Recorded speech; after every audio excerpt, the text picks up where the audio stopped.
Okay, welcome everyone to today's discussion on harnessing the wind, where we'll be talking about the future of offshore energy in the Baltic Sea.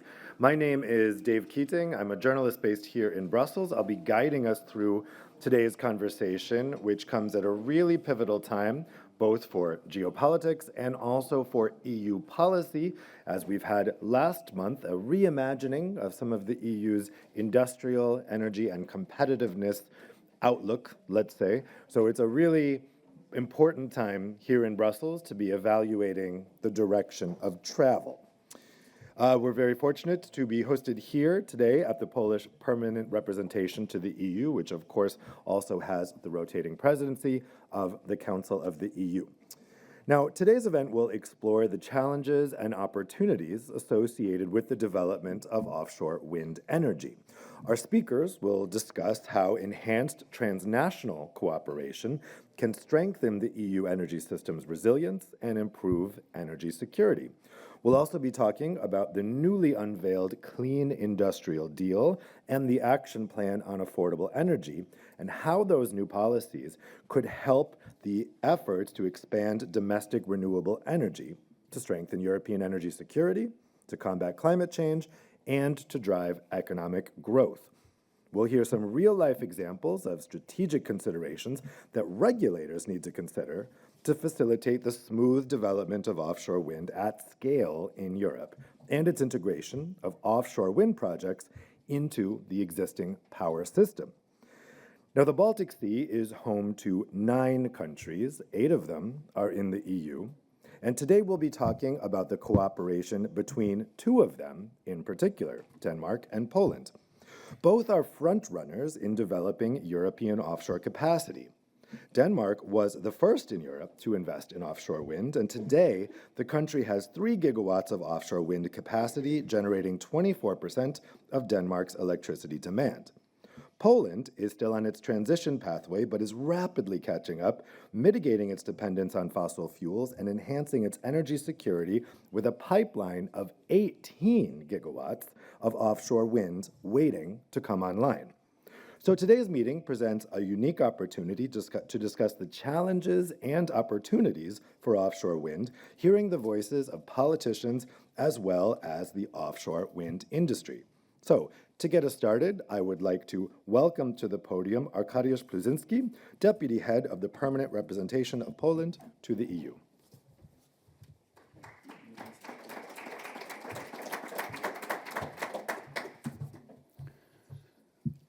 Ladies and gentlemen, dear guests, dear colleagues, this is a very sunny day. I hope it is good also for the wind energy. Without any further ado, I would like to warmly welcome all of you at today's conference. This year, once again, we would like to discuss the potential of wind energy in the Baltic Sea, here in our premises, together with PGE and Ørsted. The event this year is also on the official calendar of the Polish presidency, and as such, it fits in perfectly with our presidential priorities in energy, both in the terms of energy security and competitiveness. Ensuring energy security remains our key priority, both in the context of the supply of energy sources, but also ensuring that citizens and businesses have access to energy in sufficient quantities and an affordable price. And certainly, offshore generation is crucial in achieving this objective, not only in Poland, but also in the EU. It can also play a big role in the energy transition of the region and give incentive for economic growth. Development of offshore energy has plenty challenges, but also opportunities, some of which were highlighted in the recently published Clean Industrial Deal and the Action Plan for Affordable Energy. On the action plan, we had, as you may know, yesterday an interesting discussion among energy ministers, I took good note that a lot of issues important for the offshore development were also mentioned in that meeting, such as the issue of speeding up permitting or further development of the energy infrastructure. I'm sure that similar and other important issues will be discussed today. With that in mind and without further ado, I would like to wish you a fruitful discussion, and let me now give the floor to Ms. Urszula Zielińska, Secretary of State in the Ministry of Climate and Environment. Thank you.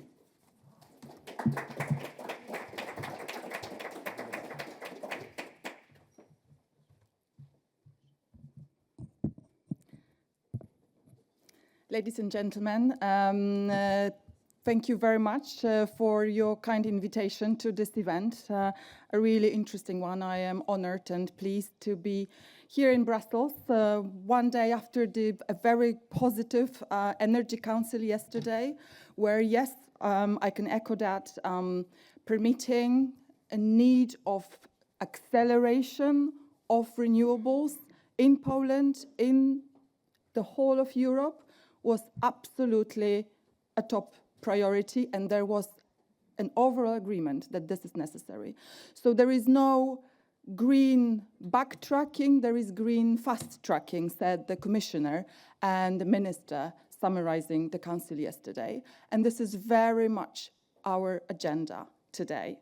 And to focus on offshore energy, generally wind energy, including offshore wind energy, is going to become a real backbone of the Polish energy transition, and we're working hard to implement that right now.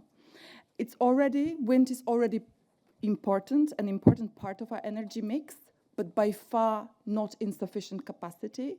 And yes, in the a new National Energy and Climate Plan 2030 that we're currently finalizing, offshore wind, where Poland is planning to install about 6 gigawatts capacity of offshore wind by 2030 and triple that by 2040.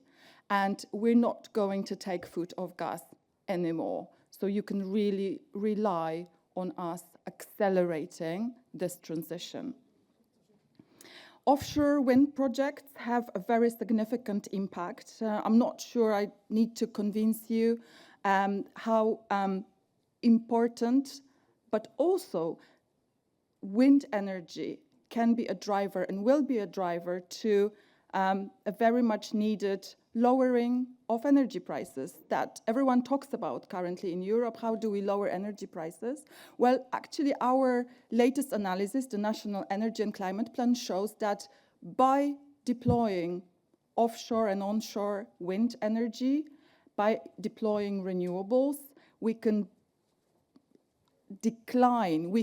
decrease energy prices, energy production prices double-digit by at least 13% by 2030 and staggering 33% by 2040. That's the latest analysis.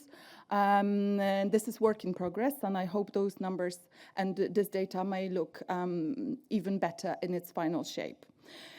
Moreover, we are currently planning to hold Polish first offshore wind farm auction later this year. We're doing everything possible to accelerate this transition and also to prepare all necessary legislation. To support this, draft amendment of the Offshore Wind Energy Act is in preparation, and it introduces key improvements for ongoing projects, but also enhancing efficiency, reducing permitting times, and doing everything for fast-tracking projects for offshore wind farms operations.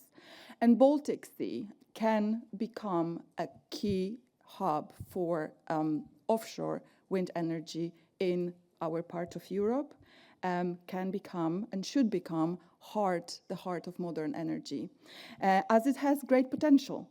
And also, very importantly, as a government, we're very committed to construction and modernization of electricity grids. They can be a bottleneck, and we are aware and are doing everything, including very significant investment, to make sure energy grids are not a bottleneck, and they are strengthening our security and helping us to fast-track investment. Storage solutions are also very much in our mind, and we're doing everything to subsidize and to help install more storage so that we're not losing renewable energy. This is something that is a problem for many countries currently in Europe.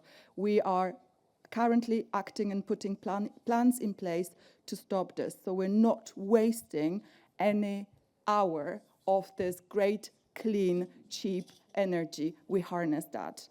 And this is why I take this opportunity, and I'm really glad that I can do it today, to strongly encourage greater cooperation in developing offshore wind in Europe, because only by working together, only by fostering the investment, we can truly and fast unlock this great potential. I wish you a fruitful discussion, successful in ideas, in projects, implementing investment that will make Europe energy system stronger, all of us more resilient, more secure, more independent, and more sustainable for the future. Thank you very much.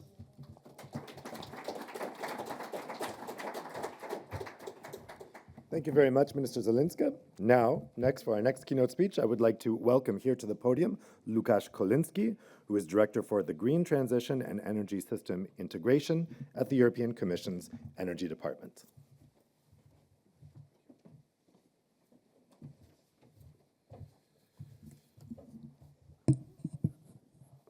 Dzień dobry, good afternoon everyone. Thank you very much for the invitation to this important event, and as was already said, at a very timely moment. We have just had yesterday the first discussion among the member states on these two strategic documents that the Commission adopted for this current mandate, the Clean Industrial Deal and the Action Plan for Affordable Energy, which basically confirm the crucial role of energy and the energy policy for competitiveness, for cost of living, for security and decarbonization. And they set out quite a few measures in this regard. As was already said by the Minister, I think generally the plans were welcome by the member states, and the message is let's get on with their implementation and let's get on quickly. You may have seen many measures in these plans, but I think, one important thing in the logic of these plans is that they rest on increased supply of affordable clean energy across the EU, and that is, of course, in particular renewables. And this would require accelerated deployment, more investments in renewables, but also integrating them more efficiently into the system. Think grids, think flexibility solutions, and passing the benefits of this cheap renewable energy to the final consumers. Think power purchase agreements and contracts for difference. And all this you will see in these documents. I will focus here on offshore. Obviously, we firmly believe that offshore renewables are a crucial element of this agenda. This is not something new. Our commitment to promoting this form of energy, in particular wind, has been increasingly clear over the last years. And today, in a situation of volatile prices, increased bills we pay for the imported fossil fuels, high geopolitical tensions, and a global clean tech race, this priority remains ever more relevant. And I think there are quite a few reasons to remain optimistic about the future of offshore energy in the EU in spite of many challenges. First, we have collectively quite high ambition. The member states plan over 90 gigawatts of offshore wind by the end of this decade to come online. And member states around the Baltic Sea plan 20 gigawatts out of this, and almost 60 gigawatts by 2050. And this is obviously a large chunk of the overall European ambition, and I am very glad to say that Poland is a frontrunner with the most ambitious objectives in the region. Importantly, we also see the progress on the ground. Ambition is one thing, but then delivering on the ambition is important. We see this progress not only in terms of auctions or works on offshore wind projects, but also in terms of new or expanded manufacturing facilities emerging across the region. And the recent announcements, such as the final investment decision on Baltica 2, are strong signals that the sector is gaining momentum. Let me mention a few points to which we particularly want to pay attention and need to pay attention in order for this optimism to be delivered on. Permitting procedures, as the minister said, permitting procedures for renewables, for grids and storage, they still remain too long, too cumbersome in many member states. And offshore wind deployment is not fast enough due to also these barriers. This in turn impacts on the plans of the manufacturers. I will come to this. And therefore, we really need the member states to accelerate the implementation of all these good agreed provisions agreed under the Renewable Energy Directive. And as Commission, we are out there to help the member states on this and to propose further adjustments in the legislation if necessary in order to further simplify and shorten these procedures. Another point of attention is the delivery on the investment needs and access to finance, again, in generation and grids. And we continue to work on guidance for anticipatory investments in grids. We want to take further the discussion on collaborative investment frameworks for offshore energy projects. We are obviously in close touch with private investors and the European Investment Bank in this regard.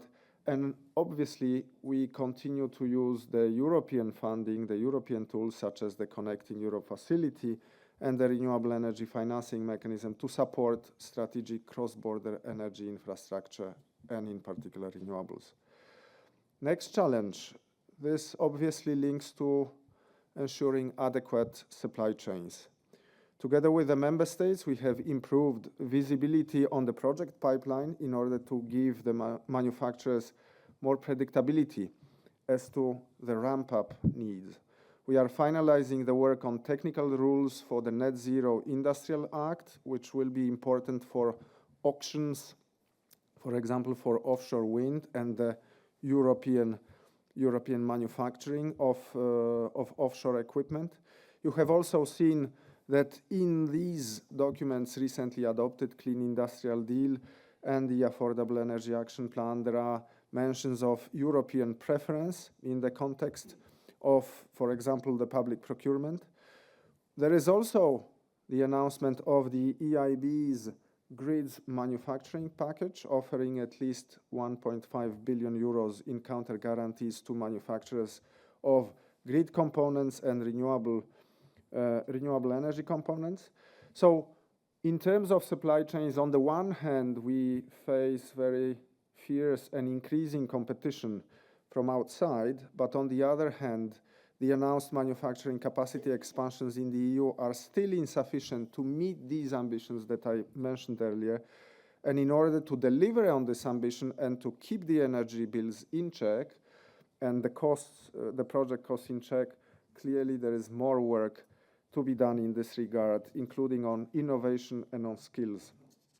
Finally, I will mention security. We need to strengthen the protection and resilience of offshore renewable infrastructure, particularly in the face of increasing physical and cyber threats. And last month, we presented an EU action plan on cable security, and the work will continue to secure all offshore energy infrastructure, again, with the Baltic Sea in its focus and as a priority. We will also work on improving coexistence of offshore projects and defense activities. You may have seen that in certain countries, certain projects have been held up delayed, sometimes scaled down due to, let's say, inconsistencies in terms of objectives of the defense ministries and the energy ministries. We want this coexistence to be improved. The Commission will work hard with the Member States and all of you, the stakeholders, on addressing these and other issues which were outlined in the Clean Industrial Deal and the Affordable Energy Action Plan. They foresee tripartite contracts between the Member States, between the industry, the off-takers, also the generators, and the Commission and the European Investment Bank. And these contracts will give you the opportunity for all of us actually to contribute to make offshore wind in the Baltic Sea and other European sea basins a common European success. Thank you very much.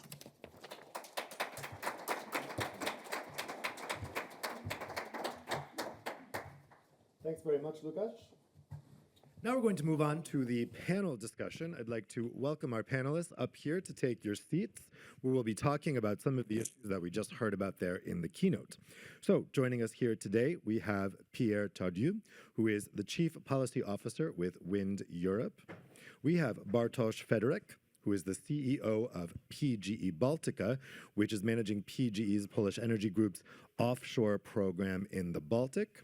We have Agata Staniuska-Bolestra, who is the managing director of Ørsted Poland, which is the Polish division of the Danish multinational energy company. And we will shortly be joined by Niels Fuglsang, who is a Danish center-left member of the European Parliament. Welcome to all of you. Thanks so much for joining us here today.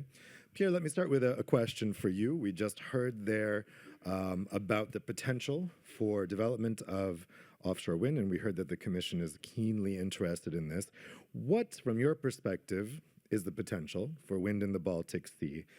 Why hasn't it happened yet? And what's needed to get there to realize its full potential? Okay, I like the enthusiasm. The potential is absolutely massive, theoretical potential, 94 gigawatts, but I think what's more important, as Łukasz was just alluding to, is what is actually happening on the ground. And a lot is happening on the grounds. So 3.5 gigawatt already installed. We know historically this development of offshore wind in the Baltic is not new. The established players, Denmark, Germany have started a long time ago, as have Sweden and Finland. But now Poland is coming very, very strong. And by 2030, we expect that there will be 12.5 gigawatts of offshore wind in the Baltic, almost half of which will be in Poland, right? So, and I think it was correct of previous speakers to point to the final investment decision in Baltica 2 as a key moment, right? We've seen in recent years that taking a final investment decision in a very large offshore wind farm is not a small event, yeah, especially considering everything that's happened recently with regards to costs, with regards to shifting political and geopolitical environment. So this is very significant indeed. What do we need to do in order to deliver on that full potential? The first thing I think is very clear looking at investors, giving them a line of sight on the future volumes to be expected. And in order to unlock the investments and make to see more of these FIDs, giving them a lot of visibility on the revenues potential. And a very, very good way to do that is with two-sided CFDs. Here in this case, 25 years. That's extremely significant. Second, of course, there needs to be a lot of work making sure that the supply chain is there to deliver. And Poland is doing remarkable work. Poland is a very, very industrialized country, much more than the European average, and there are a lot of very good things happening, a lot of investments taking place. And finally, and we talked about this, is the grid, of course. I think it's extremely encouraging that the Clean Industrial Deal has identified this challenge, not only the grid planning, but also the supply chain element of the grid. We know from recent experience that having a fully developed offshore wind farm doesn't necessarily guarantee you that your green electrons are going to be fed into the grid, because sometimes the grid equipment doesn't get there in time. Yeah, so good that the European Investment Bank will now be playing a role to support grid manufacturing. So visibility on volumes, on revenues, make sure that the supply chain is there to deliver, building on the expertise of the European supply chain. We need to do more of what we do well, and making sure that the grids are there. Łukasz was also referring to anticipatory investments. This is absolutely critical. We can't be building an offshore wind farm and then waiting around for the grid to be there. That has to be sequenced properly. Bartosz, Pierre was just explaining that how much Poland is accelerating, that the foot is on the gas pedal here for development of offshore wind, but of course it's starting from a further back starting point than Sweden and Denmark. So what has been the progress for wind in the Baltic Sea so far on the Polish side? What has stood in the way of development so far? And what are the next steps to realize the potential? Thank you, Dave. I hope you guys can hear me. Excellent, thank you. Great question. Poland has come a long way, quite successful, quite inspiring. Let me also remind a couple of milestones, I would say. 2012, where first offshore location licenses were granted to investors, including PGE. 2015-16, when first environmental surveys started offshore and then onshore. 2021 was I would say the breakthrough year, when the Offshore Act was introduced, when the CFD, two-sided CFD was proposed to the investors, the solution that was to large extent inspired or built based on example of the British model. So that accelerated the investors, that allowed us to invest large amounts of money and take risks. 2021, when we officially, as PGE, the largest Polish power utility, and Ørsted, world largest offshore wind investor, when we joined forces, when we created the 50-50 joint venture that finally has allowed us, working hard together, allowed us to take the final investment decision this January. 7 projects altogether were granted CFDs in the form of direct award by the president of ERO, so Energy Regulatory Office. There was no auction. It was a direct award. Out of those 7 projects, 2 right now are officially in the construction phase, so they reached FID moment, final investment decision, including us, with Baltica 2, largest Polish offshore wind, in the Baltic Sea, and one of the largest worldwide, 1.5 gigawatts, more than 7 billion euros of investment of capex value, 107 turbines, 14 megawatts each, so the huge investment. What we are focusing on, of course, on delivering this wind farm on time and within the budget. The COD is scheduled for 2027. Apart from that, Polish investors, including PGE, are getting ready, are preparing to the first auction that is going to take place in the Q4 2025. So the first competitive process in which 4 gigawatts of offshore wind is going to be allocated in form of a CFD. So a lot of preparation. We also experience, I would say, quite an interesting and tough discussion with the regulator concerning the ceiling price. So we all know that the offshore wind is globally under pressure, increasing costs, bottlenecks in terms of a supply chain. So that all, unfortunately, to some extent resonate also or impacts also the LCOE of the offshore wind. So this discussion about ceiling price was a lengthy discussion. What apart from that, I would say that public support for offshore wind still remains very high in Poland, although we start to observe increasing amount of misinformation, manipulation. One of my favorites is that Baltica 2 will be constructed with the use of the old, already dismantled wind turbines from one of the German offshore wind. So it will be constructed like from repowering, so like a total, total fake, but people keep on repeating that. So we have an increasing amount of this kind of information, and I think it is really worth to keep on repeating the value, the importance of the offshore wind for the Polish energy transition, as it allows for a massive change, big volumes, stable production profile compared to other weather-dependent technologies, requiring less backup capacity, requiring less flexibility and storage in the system. So this is a great technology. And we should, Poland is, I'll be finalizing. Poland is still at the beginning of the road. I would say kind of a teenager, still prone to teenage or childhood diseases. It requires some attention from the policymakers, some care, but I trust we are on a good track, and partnerships as ours is a good example that we can deliver also in these difficult and demanding times, and working together has great value. Absolutely. We'll be elaborating on that, I guess, in this panel several times. Thank you. Well, speaking of those partnerships, so Agata, I mentioned at the beginning that the Baltic Sea has many countries.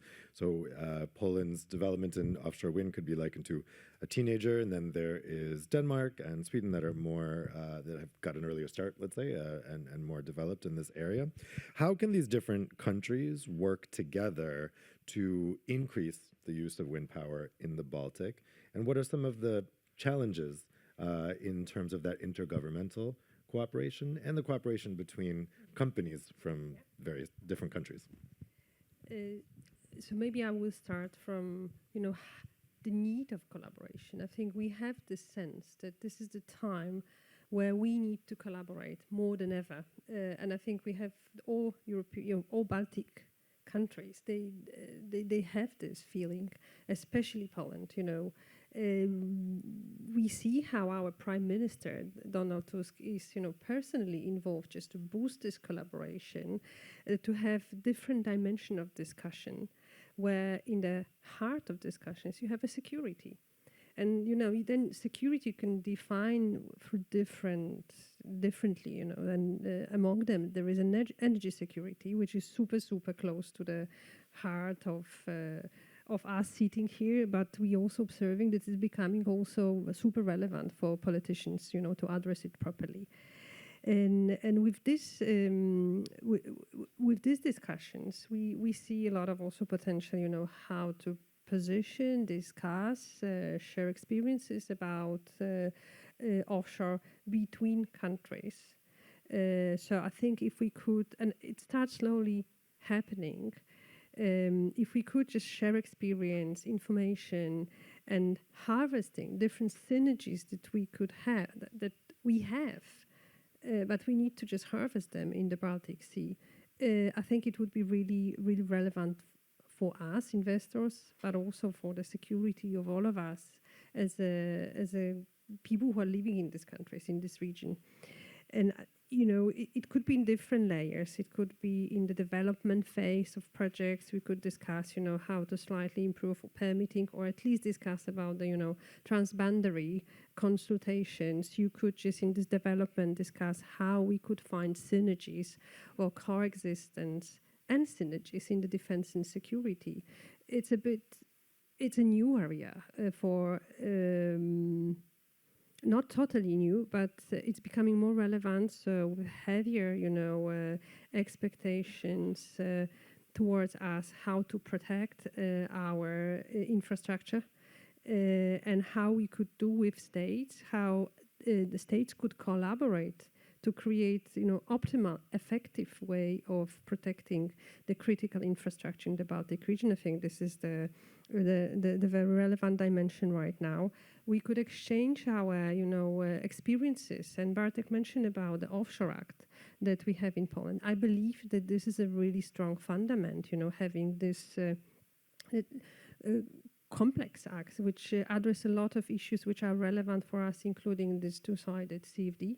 And I have to say that Poland, never had hesitations just to withdraw from this system, which we also have seen on other markets, European markets, that they became more mature, or maybe they are still in the teenager phase, and they just,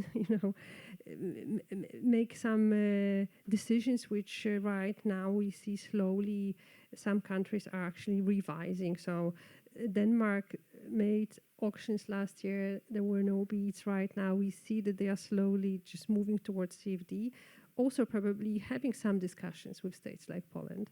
So I think this is the good thing, that we could actually learn from each other.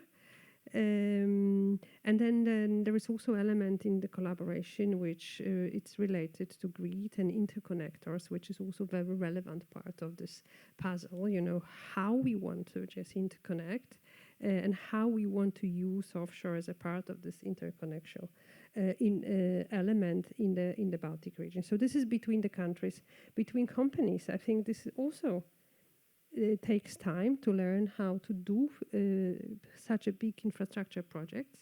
I think I would say that we Baltic are not teenagers anymore in this relation. It's like a good marriage right now. So we grown, and I think it comes with a great value. So we are very complementary, and I think we are a great example of how companies in region could work together. Because I think we managed to deliver something which is super difficult in this reality, because we delivered FID, final investment decision, for 1.5 gigawatt project in these circumstances. And you mentioned at the beginning, in my last word, that Denmark, they have 3 gigawatts capacity of offshore, and we are delivering on the new market one project which is half of this capacity. So it is something which is, for me, the best testimony of this collaboration which we are having. Yeah, that's a significant amount. You mentioned, Agata, the energy security concerns take different forms. So on one hand, you have the quite literal energy security when we're thinking, okay, Russia cutting off gas and Europe being vulnerable to that. But another part of energy security is energy prices, energy poverty, and the instability of energy prices that affects consumers a lot. So Bartosz, can you explain how, because it was mentioned by the minister that wind can make a difference in the Baltic Sea in lowering energy prices and stabilizing energy prices. It's a big concern in Poland. How can that happen? Why is it that wind power in the Baltic would make such a difference with that?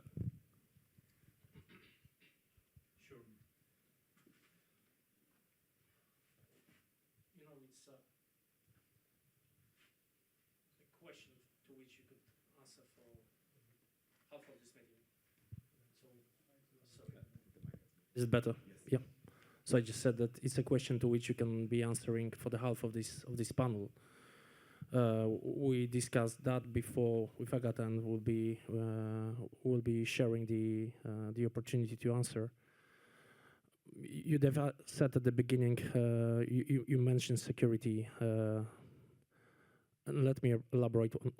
I will deep dive into the impact on the prices, but talking about security, I would say that in current geopolitical circumstances, I would say that the rationale for building offshore wind in Poland has increased a lot. I would say it's probably strongest than ever before. So we have to limit Poland's and Europe's dependence on the imported hydrocarbons, including from Russia and those sort of unstable or dangerous countries. When it comes to the impact on the prices, like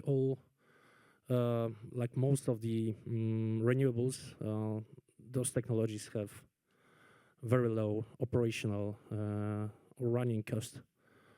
So they are entering into the merit order on the very left of the merit order, pushing out, pushing away, or limiting the utilization of the most expensive marginal plants, firing natural gas, firing hard coal, firing oil still in some countries. So the more renewables you have, the more offshore sources you have in the system, you then limit your wholesale energy prices. And there were some simulations conducted by the Polish Wind Energy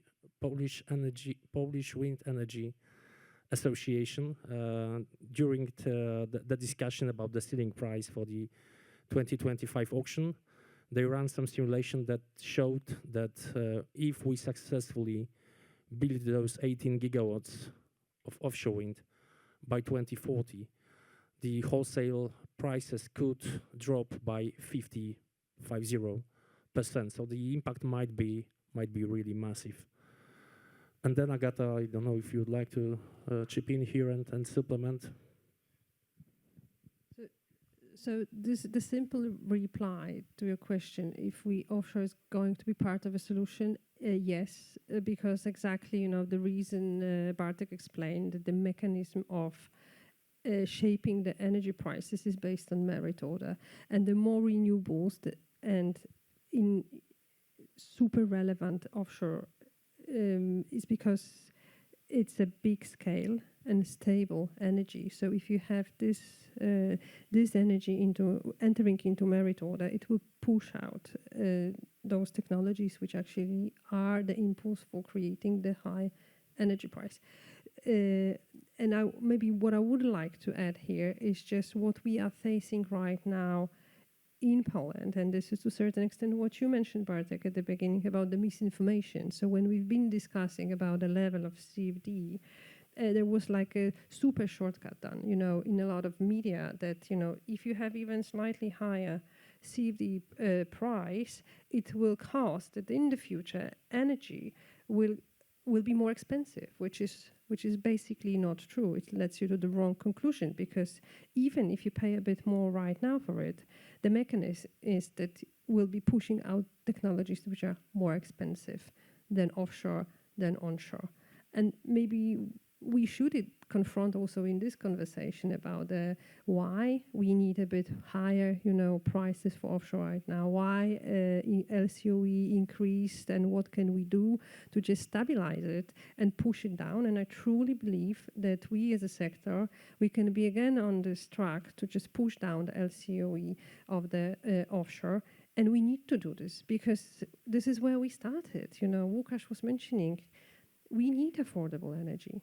In Europe right now, we have the Bruegel. They made analysis that right now the energy prices for the industry are 2.5 higher here in Europe in comparison to US. So if you have this starting point, you need to really do an effort to get to this point. And the question is when it will happen. And I think that we need to do whatever possible to make this happen as soon as possible. But I think that the fair answer is it will not happen tomorrow. We have a really big lesson there, to do in Europe, just to really push down the cost of energy. And I think we are on track. We have some good initiatives, but I think we are also in the reality which needs to be tested. We just need to reply honestly on different questions, when and what can be delivered. Maybe we should stop discuss about very, very ambitious targets and how to deliver, but just make a reality check of it. And this should be a base for make the situation of offshore a bit healthier. And maybe I will pause here. So Pierre, we've just heard how offshore wind can lower energy prices, and yet we still have all this messaging that, shorthand, wind turbines are increasing your energy prices. We're hearing it not just in Poland. That's the message from the American government at the moment. That's the message from a lot of right-wing politicians in Europe. How do we get the messaging back on track so that people understand the benefits of offshore wind, or even just wind in general? And how do you combat this misinformation and sometimes purposeful disinformation from getting such a hold on the public mind? There's a lot there, so I will try to address that. The first thing is in relation to this discussion on the ceiling for the contract for difference. If you don't get the ceiling for the contract for difference right, the investments don't happen, yeah, in new generation. And so you stay stuck in the old world. The old world is the world in which we're extremely reliant on imported fossil fuels. It's extremely expensive, and it leaves us extremely vulnerable to external shocks. So we saw, with the brutal and illegal aggression of Russia of Ukraine, a huge shock on our energy system, and we saw prices spike because we had not, to be frank, done our homework at yet transforming the energy system into what it needs to be tomorrow, which is a system that is highly electrified and running on renewables, which have very low marginal costs, right? So the people pushing the disinformation there are the people who have skin in the game and a stake in keeping the system as it is, in keeping Europe vulnerable to these external shocks. So we need to call them out on that, because that's what it is. It's having skin in the game, and it's really corrupt is what it is. It's basically serving one's own interests, and a lot of the time using government resources to do that. And so we need to be smart and to do the blocking and tackling, be very rigorous and precise in explaining the mechanisms of the market.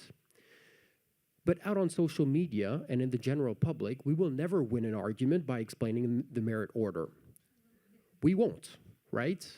Even among energy professionals, it's not a very straightforward discussion. Even among very educated, the very educated class here in Brussels.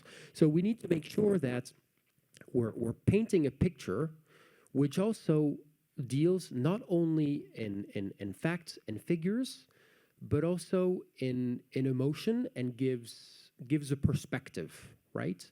And the perspective is of a Europe which is more in control of its destiny, which is more in control of its energy system, of its economy, which is relying on its own strengths, and which is innovating, building on the knowledge economy, giving a perspective to the young generations. It's lofty, but unless you do that, unless you relate it to people, opportunity, we will not win the argument. So we need to try and basically connect those dots. Otherwise, we lose the argument. Agata, I noticed with interest at the start of the Polish presidency that this was part of the messaging, this misinformation about green policies. So that was quite interesting that the Polish presidency has made a mission of trying to combat some of this misinformation. But I also remember, it was a while ago, it was a couple of years ago, but there was a survey about, or look at different public opinion in different European countries. And I remember I noted that the countries where wind power is more developed had the lowest level of public opposition to wind power. So in particular, Denmark, I remember the approval was very high because Danish people know wind power. They know how it works. They maybe have friends and family who work in the sector, so they can see directly how it benefits them, and it's kind of a normal thing. How can those countries with more developed wind sectors, both onshore and offshore, contribute to fighting this misinformation that we're seeing so heavily right now in the countries that are the teenagers on this journey? I think we are contributing, or at least we try to contribute, on different levels. I mean, you mentioned, people who had a contact with the technology in different ways. They are more open for these technologies. And this is also what we are seeing, if you are present on the north of Poland, when we just start building our offshore wind farm, you are in contact with local communities. You treat them with respect, just giving them the visibility how the process will look like. They start to become slowly part of it. Just we will need these people to work for us, in the O&M phase. And I think you could just tell even more about it, in the Polish context. but I see it also from the UK market where we are very present. Danish, if people start working for the operational phase, because then you need local people, you need to deliver different, lengthy monthly workshops for them, preparation, just to let them work offshore, because this is such a different work environment. They are also, they have courses in English, so they actually get something which is an additional element. They have freedom to work on different markets. So I think this element, we work quite a lot on this, just to invest in local communities. We are trying to be present, in Poland also. I mean, I have in this room, there are people from my team who are working, on collaboration with, with different stakeholders, universities, MBAs, schools, where we just put a lot of effort just to prepare the Polish society to have this offshore, just to make the offshore part of not only the energy system, but also of the economy.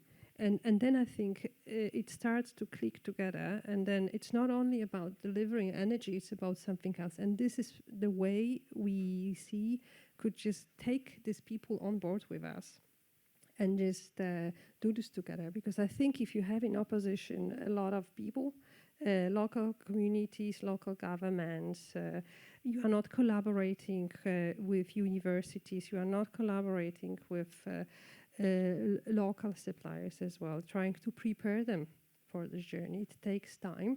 It's not happen over the night. Suppliers, I think they are sometimes a bit impatient. They would like to be, tier one on a first project. It takes time to be prepared, but we are there to take them with us. And I think this is the way, how in the best way we do this in a credible way and make it, the reliable, independent element of our landscape in Europe. Because I truly believe this is the way.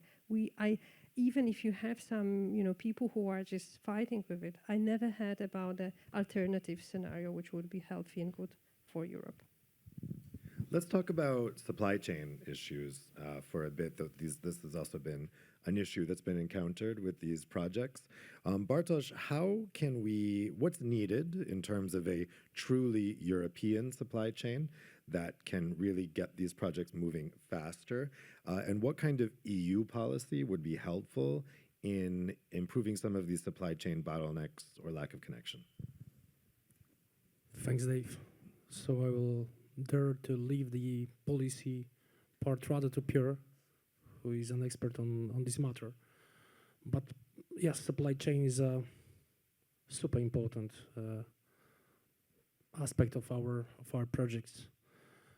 Also, to some extent, one of the sources of those sometimes a little bit bitter comments on our investments, because when we were starting offshore wind in Poland, the part of the story was that it is not only the energy generation investment or program, but also the program that will contribute a lot to the stimulation of the local supply chain, steel industry, shipyards, and so on. And there is a kind of, I would say, temptation that people would like to see the huge share of, huge contribution of the local companies to our first investments.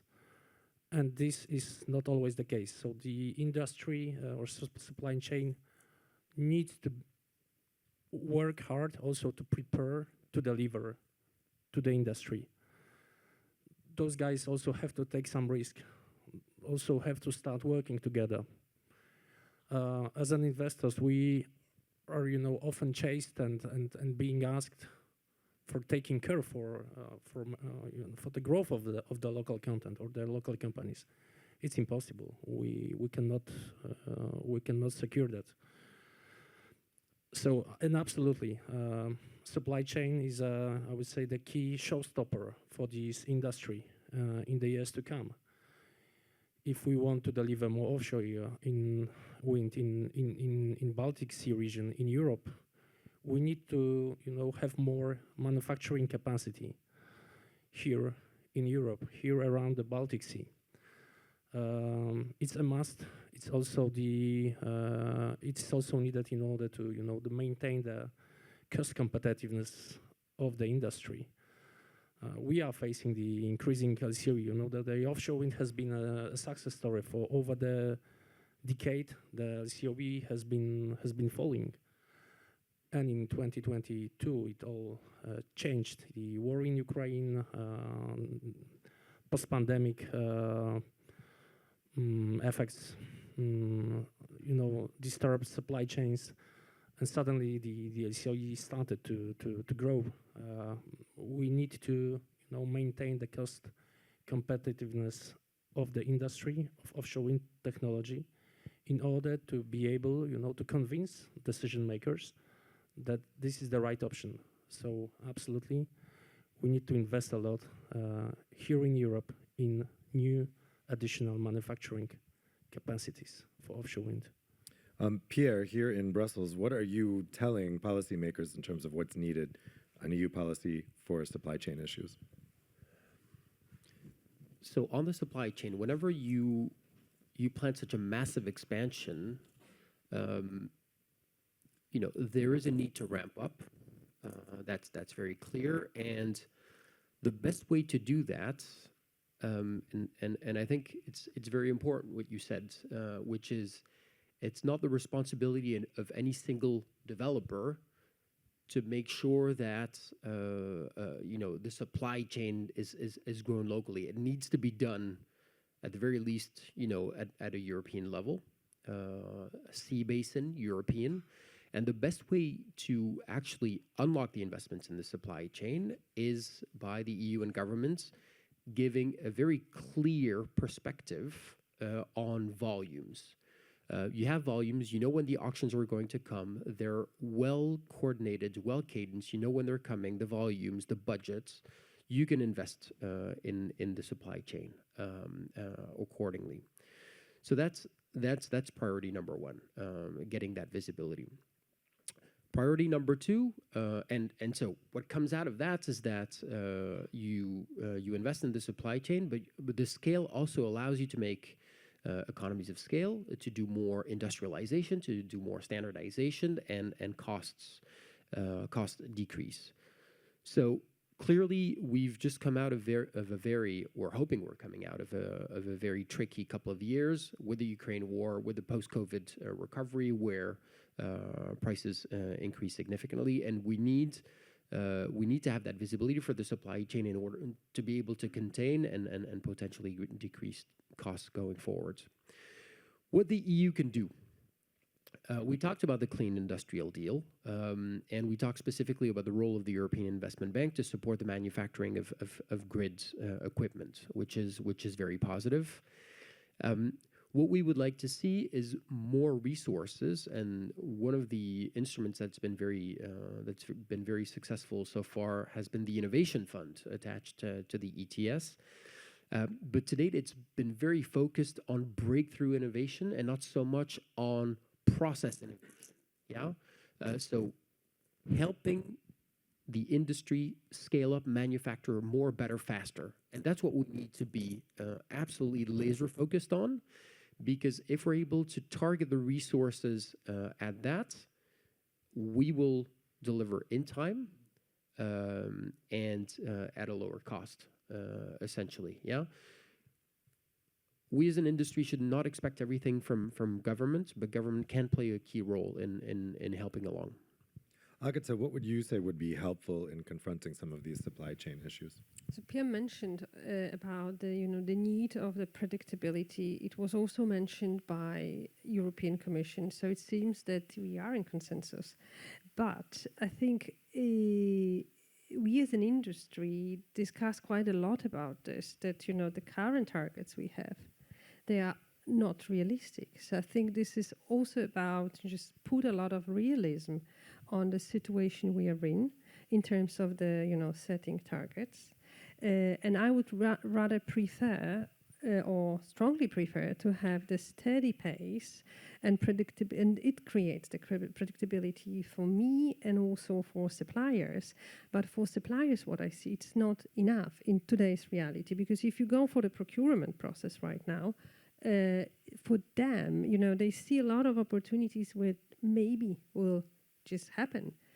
So if you have this CFD regime, which we've been mentioning several times, so securing the revenue for developers is the credibility for a supply chain that this project has a way better chance that it will be delivered. So this element of just rethinking how we want to just create this predictability in Europe, so right pace, but also the right mechanisms are super, super relevant for now. There is also, you know, Łukasz mentioned in his speech the procurement rules we have, which will be somehow tackled by European Commission in 26. I would rather, you know, having the sense of urgency where we are, that we really need a bit of relief as developers to receive better offers, and also the suppliers need a bit of relief. Having this relief in this procurement process now would help us, not having this procurement rules ready in 2027. So we, European Commission, could actually work faster here and be more pragmatic. You know, we are actually delivering project in a utility directive because we are two state-owned companies. It's super stiff. Do we need to? I mean, our competitors, which are not, we do not have this setup. You know, they are out of this regime. So maybe there are, you know, maybe some small things can be done which could allow both investors and suppliers just to be in a more flexible reality within boundaries we want to be, which would also create, you know, a bit of relief. So there are bigger things and smaller things, but I fully agree with you that we cannot do this in a suppliers investors acts. We need to do this in triangle. We need governments, and I would love to have the realistic discussions about, you know, how we want to support the offshore in the forthcoming decade. Well, welcome, Niels. So we were just talking about how EU policy can specifically help solve some of the supply chain issues that have been encountered with offshore wind. But in a more general sense, what would you say are some of the ways that the European Union can help get these Baltic Sea projects off the ground running and solve some of the challenges that they've faced so far? Okay, thank you, Dave, and thank you for inviting me. Sorry, I'm late, but I'm happy to be here and discuss this important topic. We of course know that we need much more renewables offshore if we are to succeed with our 2030 goals, and if we are to succeed with becoming independent of importing energy from foreign powers with whom we don't necessarily share values. And I think that the discussion right now and the action that I expect coming up will be very much on grids and on permitting. So I think that's two main themes that you might expect that the proposals from the Commission in the coming months and in the coming year will center around. So to make sure that we have shorter permitting times for these offshore projects, that takes years and years. We all know that it takes too much time, and when you look at the Affordable Energy Action Plan from the European Commission that came out recently, permitting and reducing the permitting times is a key point that they will address, and we expect them to address. The second thing, the grids. If we have offshore projects, we of course need to be able to transfer the energy, the electricity to different countries. The projects that we are talking about in Denmark and Poland, they will of course produce hopefully a lot of electricity, also more than what is needed by the local areas. So we need to be able to send that electricity out throughout Europe, and that requires an upgrade of our grid system. And here, when we talk about grids. It's also, again, permitting times. I read in the Affordable Energy Action Plan that there are examples of it that it takes up to 17 years to get these transmission grids up and running, and that is obviously not tenable. So you need shorter permitting times, and I also think you need some requirements. I would argue that you need some requirements for some minimum standards for how well functioning the grid, or how solid the grid system should be, how much power you should be able to send through the grid. Because if one country doesn't invest sufficiently in the grid, and that could be either Denmark or Poland, but it could also be neighboring countries to Denmark and Poland, it's not only that country's problem, it's the European Union's problem as such, if we are to live up to our ambitions. So permitting and grids, that would be my two keywords. And I would say it's not only my keywords. I think that's what the discussion and action will be centering around, is if I read the room correctly.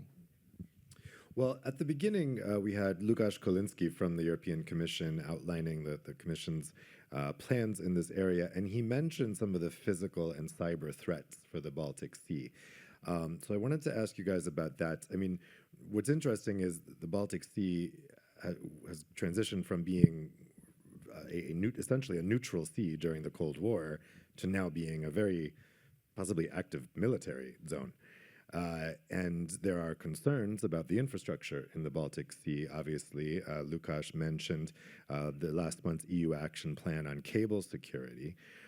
Are there concerns actually for the security of offshore wind in the Baltic? Niels, I'll put this question to you first. And if there are concerns about the security, what can be done by the EU to try to protect these assets and guard against, a whole bunch of investment being sunk in that's then lost through some kind of attack, whether it be a cyber attack, a malicious sabotage attack, or eventually an actual confrontational attack? I think, Dave, that there are certainly worries that we might be experiencing attacks on our energy infrastructure, and you can see that when you have conflicts, even if you have war going on, the energy infrastructure is something which is being targeted, of course, because you can harm a country very much by making sure that there's no power. And I think this is relatively new. I mean, after the war started, we all thinking about that, but this is not something that we thought about before. So we are probably more vulnerable than we like to be. I think one obvious thing that we need to think into our projects is that we need grids and we need, of course, different grids to different countries, so that you need to take out more than one system in order to cut off the power. I mean, the more connections that you have, the harder it will be to attack, and the less prone will be to attacks. And then I think the cooperation on cyber defense and the ability to coordinate, that will also be key, and that we are upgrading, and we will need to upgrade that in the European cooperation. I'll be opening up the floor to the audience for questions in just a moment, if you guys want to start thinking about your questions now. But Agatha, I wanted to put this question to you as well, because Denmark is currently dealing with these types of issues. Do you sense some concern about the security of these assets in the Baltic Sea? And what would you say can be done to reassure those concerns? I will give you the perspective from the Polish market again, because this is where we are very close to different discussions. But they are actually, more and more regional discussions, and this is exactly the direction we need to go. And I was alluding to this in my first intervention. I think in Poland we see, of course, the threat. We had this sense, I think, earlier than in other European countries. So we had this discussion with the Polish state about how to have the right setup in terms of surveillance, protect and monitor our wind farms earlier. So maybe we are in a bit unique place here, but it is how the Polish government perceives this. It's not only offshore. It's not offshore is also isolated. We have quite a lot of critical energy infrastructure in the Baltic Sea already. We have the Baltic pipe, we have an LNG, we have the harbor in Gdańsk. So we already need to be prepared for it. And I think I like this approach because we just need to be prepared for different circumstances. And it's more discussion about finding the coexistence and potentially even synergies. Only discussing as a Poland, isolated market. But I also see right now that we're going beyond this. And we start to have conversations with Denmark, for example, how actually we could find synergies, if we need to protect this infrastructure in the region, maybe we could use our guard vessels, together. We have the better systems of communicating, of just informing ourselves about different threats, and then how to just monitor it and then chase it and fix it. So it's a very new reality in some sense, but this collaboration in the region, when you have some countries which already have some thoughts, and there is a readiness to just build these alliances, I think it's promising. Lukasz, in terms of the Bartosz, rather, sorry. In terms of the geopolitical context at the moment, I mentioned at the beginning there are 9 countries on the Baltic Sea, 8 of them in the EU, and that 9th one is a problem. And as a result of that problem, we now have 2 pipelines under the Baltic Sea which are not in use. How do we future-proof these investments in the Baltic Sea? Because obviously the experience with Nord Stream doesn't, in hindsight, seem to have been very future-proof, right? So how do we guard, as Agata was saying, making sure that we're prepared for all different scenarios that might be coming? Yes. Thanks, Dave. Another super relevant question. The realities we are facing right now. Let me stress again. It's about I would say, the physical and cyber security of the new infrastructure we are building, but I would say that also in the spirit of securing security within our region, acceleration of the deployment of the renewables is a priority. So I would also discuss about accelerating deployment as the answer to the threats we are facing right now. And when it comes to our particular investments, of course, in order to be able to respond, we need to install some additional equipment on our infrastructure, on our turbines. I'm talking about radars, I'm talking about other sensors. And so thanks to them, not only us as operators, we will be getting signals, we'll be having a good monitoring, but those systems will be, kind of a dual use, so will be also used by the military, by the Ministry of Defense, so the state and different states services or authorities will be receiving additional information, having additional eyes on the Baltic Sea that do not exist right now, that will allow to detect potential threats faster and allow to potentially react also faster.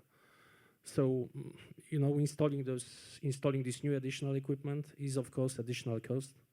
There is a question, to some extent, also maybe that we should attack from the regulatory perspective. Who is in a better position to operate this equipment? Who should be responsible for the availability of this equipment? Who should pay for this? I guess there is a room for optimization with that regard. If we, in the recent weeks, I would say, shifted the focus of the Europe on the topic of security, improving the EU's security, defense ability, maybe some of those additional investments that we need to do today could be financed or co-financed from the EU funds. That would, of course, help a lot us here. Well, let me check if we have any questions from the audience for the panelists. Do we have anyone who would like to ask a question to any of the panelists? Not at this time. Okay, maybe I might check again in a bit. But in the meantime, Pierre, I wanted to ask you a question. It's related to the same topic. So the situation is changing. And so another implication for these changes is not just the transition of the Baltic Sea from a peaceful sea to a potentially wartime sea. It's also the diversion of funds. And all of this new EU military spending needs to come from somewhere. Is there concern that some of the investment that might have gone to, for instance, building offshore wind turbines is now going to be instead spent on building offshore cruisers, offshore battleships? Is this a concern, and how do we guard against that? I mean, if we're not concerned about where the EU is investing its resources in this time or any other time, then we're not really doing our job, right? So, yes. What I would say is that clearly security is very much in the focus for obvious reasons. The response to that is we need to take a broad look at what security means, yeah? And as we've been discussing from the start, energy security, energy resilience, the resilience of our infrastructure is integral to that discussion, right? If we invest a lot in military equipment, but this is dead. If we're investing in our military equipment, but we're not future-proofing our energy system, then we have fundamentally missed a trick. And I think, as Bartosz said, investing in offshore wind in the Baltic and elsewhere, the rationale has never been stronger, simply because it gives you speed, it gives you scale, and it gives you high capacity factors. So it's uniquely positioned to help security of supply and to help the decarbonization of industry and the competitiveness of industry, which is what we're trying to do at the same time. Yeah. So yes, we need to be concerned about that. We need to engage, tackle these issues head on. But I think it's very, very coherent to continue doubling down on investments in clean electricity. And the minister said it at the start. It's fast forward on the Clean Deal and on the Green Deal. Niels, this is a question that the Parliament's going to need to confront with the Rearm Europe plan and some of the other proposals that might come from the white paper tomorrow. What's your take on how lawmakers in the Parliament should be trying to get this balance as we're diverting a lot of funding toward defense spending that's going to come from cohesion funds that could have been used for these types of projects? Where should the Parliament be positioning itself?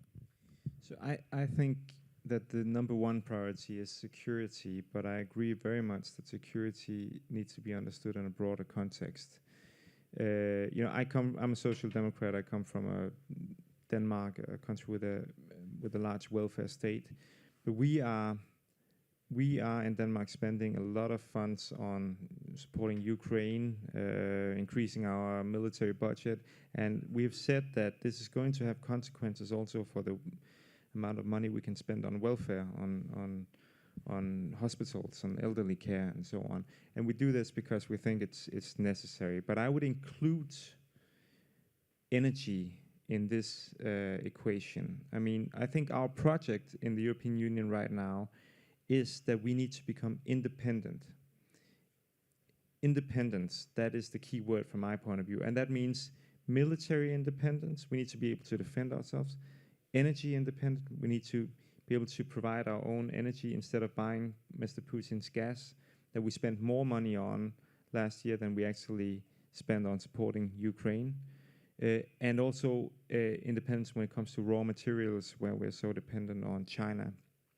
I think that energy policy is security policy today.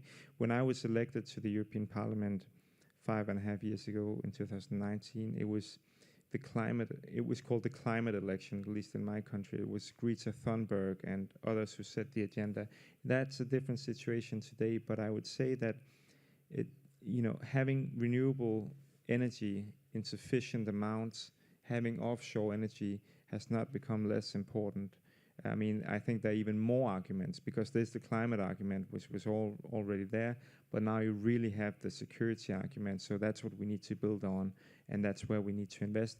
And I could say also that frugal countries like my own government have nuanced their position when it comes to, we might need to take on loans. We might need to find the money to actually make sure that we can provide this security, because not doing so would be irresponsible from our point of view. Agatha, we heard from the minister at the beginning that at yesterday's Energy Council, Dan Jorgensen assured that there's no green backtracking. I think that reality, we can see that the focus is shifting, as Niels just alluded to. We're in a very different place right now in terms of EU policymaking than we were in 2019. I think it's impossible to deny that the focus on green issues is lost here. So, as Niels was just saying, that this is also a security issue, that energy security is part of Europe's security. How can developers of these types of projects, offshore wind projects, make that case to say this isn't just about green policy, which is going down in focus at the moment? This is also about our security, which it encompasses a military security. It seems that we need to be better than in addressing, that we are not only the green energy, but we are taking actually all boxes, reliable energy. I think it was what you were, Bartek, saying about, that Poland needs capacity. How can you deliver capacity in a short term? And then offshore is popping out, and in 10 years you could actually have 1.5 gigawatt, or even more. Right now we're discussing about 6 gigawatts by 2030 to replace old capacity. So offshore is reliable, can improve our security of supply. Is also the independent energy that we are, all of us mentioned this. And it is a solution to push costs of energy in Europe down. And I think this is the huge struggle. So maybe also be better in the dialogue with European industry, to what extent we are a solution for their headaches. Could actually be a way for all of us just to, have a success. We are in a crisis, geopolitical crisis, also the COVID. So a few years, it's a quite difficult period for us as an industry, but we see that it's impacted not only offshore, we are not isolated in it. All, the production of energy went up.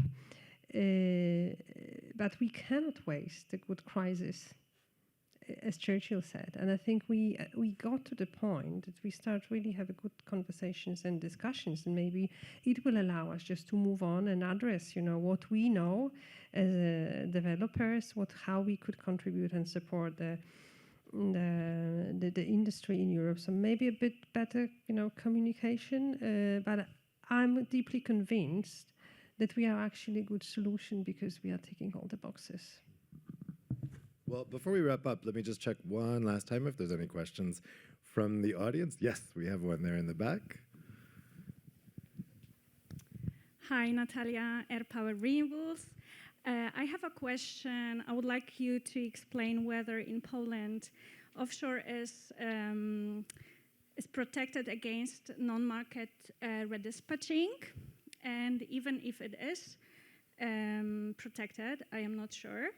I believe then you are still impacted by negative prices, and wanted to ask whether you already, while developing offshore projects, think about storage systems, or what we can learn from Denmark, since Denmark is way more mature and experienced market than Poland in this regard. Thank you very much. Thanks for that question. Okay, Bartosz or Agatha, I'll let you decide who wants to take that. Got to be one or the other. I can start. So Natalia, thanks for the question. Natalia, as you know, the PGE, being part of this joint venture, 50-50, is an integrated utility. So we do not only invest in offshore wind, but we have some great examples of recent investments in natural gas fire power plants, providing flexibility to the system. We have also recently shared the news that we have signed the large contract for the development of the new BESS, so battery energy storage in Żarnowiec, probably the largest one in the country. So we invest in, I would say, broad portfolio of technologies, complementing technologies that would develop and constructed all together, provide resilience to the Polish energy system. So this would be part of my answer here. Agata, did you want to come in as well? Or? No, I think that, in this redispatching, I don't feel it, expert on it. We have it in the priority in the first round. It might change. This is not it's more question probably to Energy Regulatory Office, to the TSO, how they want to see and navigate. From my perspective, I think what is relevant, we need both, and offshore and onshore. We need solar, we need batteries, because we need more flexible system. And as I mentioned, the more renewable we will have, it will be better for all of us. So I don't see us as a competitors, rather as a complementary, as you said. And this discussions about, who has the priority is also probably a moving target, because we are in a changing reality. So maybe I will pause here. Mm-hmm. Any last questions from the audience before we wrap up? Yes, we have one up here on the lower section. Just here in the middle. Hello, good afternoon. Many thanks. Very happy to see Baltica 2 starting. I'm Xavier Guillou. I work in Maritime Affairs in the European Commission, and my team work on maritime spatial planning. So the Baltic is really good on planning the space and cooperating with neighbors, and Poland has done its homework, good visibility for the years ahead. Now, as the title is about cooperation in the Baltic, what do you see next in terms of planning, infrastructure, practices? How do you get to optimize the space, investment jointly in the Baltic? So as from now that the industry is really scaling up, how do you see future work with your neighbors? Who would like to take that? I guess we can share this question. It is multi-layered. I would say that our partnership between PGE and Ørsted, which is, the thought that crossed my mind during today's panel is that offshore is more than just technology. This is more than just turbines. New factories, it's about strengthening also the boundaries or international relations. It's strengthening about our particular partnership is also about strengthening the cooperation between two countries, Poland and Denmark. And we agreed a couple of years ago when we were forming this JV to deliver two projects, Baltica 2 and 3. So when you are asking me what is the next step here, I hope we'll be soon able to share some good news also about Baltica 3. So the project we have been developing jointly. But also many other things, like things about all the stuff about providing security. Like you can recall the recent NATO meeting when the countries that are sharing Baltic Sea agreed to have kind of a share patrola. I'm missing the English word, like the shared missions of the ships, like providing security, increasing security, like providing all the technical means.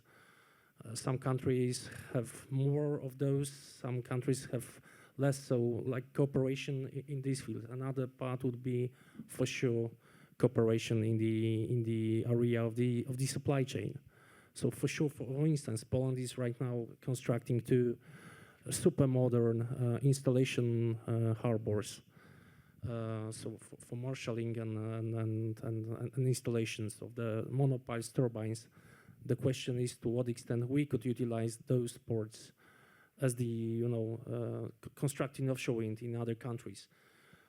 So sharing some infrastructure. There is a lot of topics that could be part of this discussion. Niels, you wanted to answer as well? Yes, well, I have to say it's a great pleasure for me to see the Danish-Polish cooperation. I think we can learn a lot from each other. I think you're right that it's more than just technology. It's also culture, and I think we can explore a lot of different projects that we can do together. And I would say, apart from this great project, which I would like to congratulate, I also know that we have good cooperation and upcoming projects when we talk about heating and cooling technology, and also district heating and geothermal energy. Poland and Denmark both have large district heating systems, and we both have potential for geothermal energy, for drilling down in the subsurface in the ground and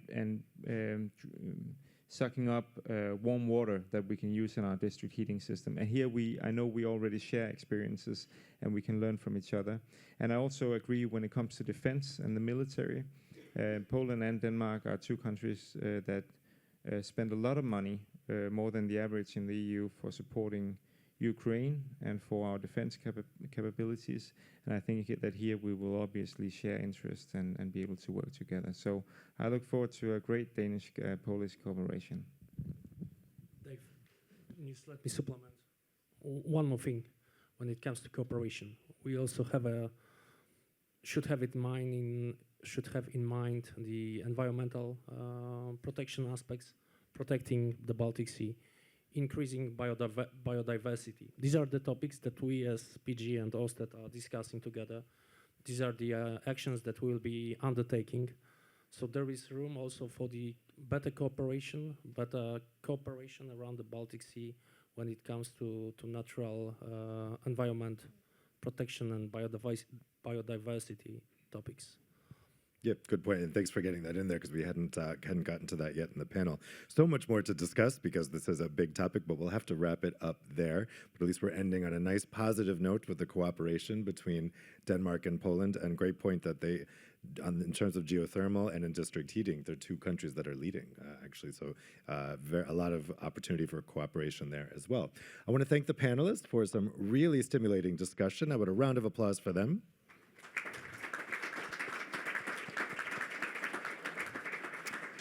And now I invite all of you to continue the discussion over the networking cocktail, which will take place right behind you. Have a good afternoon.